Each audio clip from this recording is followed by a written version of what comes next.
Sayyedna Nasir Khusraw was born in 1004 AD, in a time of significant changes. He was born in the Balkh province of Khorasan, known for its rich culture and history. His family was well respected and connected to the ruling authorities of the Seljuk Empire. This gave him access to the greatest Islamic sources of knowledge and a comfortable life. The 11th century was a time of great intellectual ferment in the Islamic world. The Abbasid Caliphate, while politically fragmented, still influenced the cultural and intellectual life of the region. While majority of the Muslims at the time were following the Sunni sect of Islam, the Fatimid Caliphate was representing the Shia Ismaili school of thought. Baghdad was the spiritual capital of the Sunni Islam, and Cairo, Qahira, being the capital of the Ismaili Imams, was the point of reference and representation to Shias, particularly the Ismailis. The Ismailis, under the patronage and guidance of their Imam Caliphs, had created the Masjid al-Azhar and Darul Hikmah as centers of intellectual discourse.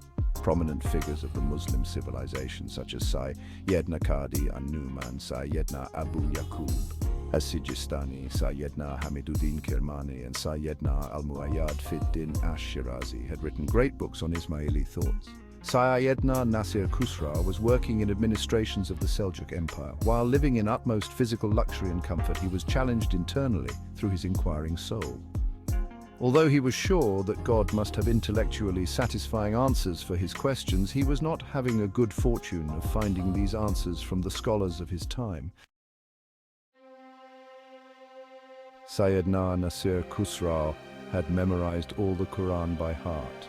One day, while reciting Quran, he got puzzled by the message in verse 10th of Surah Al-Fath, where Allah says, "Lo, those who submit their allegiance unto thee, O Muhammad, have verily submitted their allegiance to Allah. The hand of Allah is above their hands. Where is this divine hand?" he asked, so he could submit his allegiance to Allah and have the gates of knowledge opened through them. One night, while deeply thinking about this question, he fell asleep, in which he was inspired by a vision. The figure in his vision asked him, "Why do you continue drinking this wine for this 40 years? Referring to the acquiring of the exoteric knowledge, he answered, "The sages of the world have not been able to produce anything better to calm a troubled heart."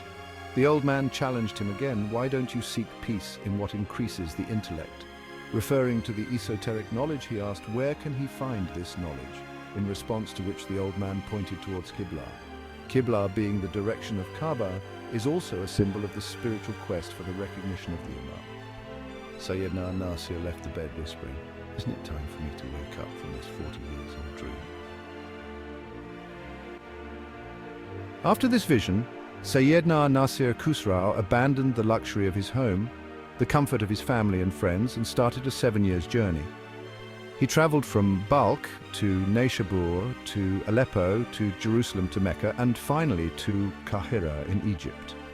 Throughout his travels, Sayyedna Nasir encountered prominent clerics, scholars, philosophers and intellectuals of every land. None could satisfy his queries, discouraging him from further questions and rather follow the scriptures exoterically, until he reaches Cairo, the capital of the Fatimid Caliphate, where Imam al-Mustansir Billah, may peace and blessings of Allah be upon him, resides and rules. It is there that he met his murshid and teacher, the chief Dai of the Ismaili Dawah, Sayyedna al-Muayyad Fiddin.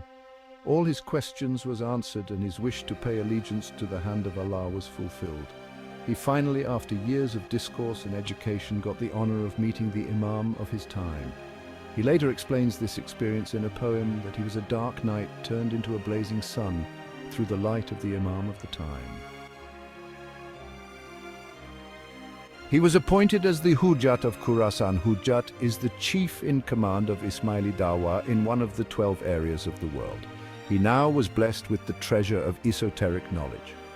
Of the hidden meanings of Quran, he came back to his homeland to bring this light and knowledge to the deserving souls he came to bridge between philosophy and religion.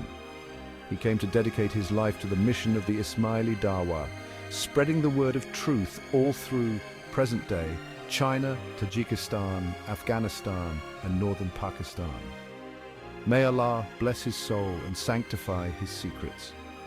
To get more of such videos, please like and subscribe us.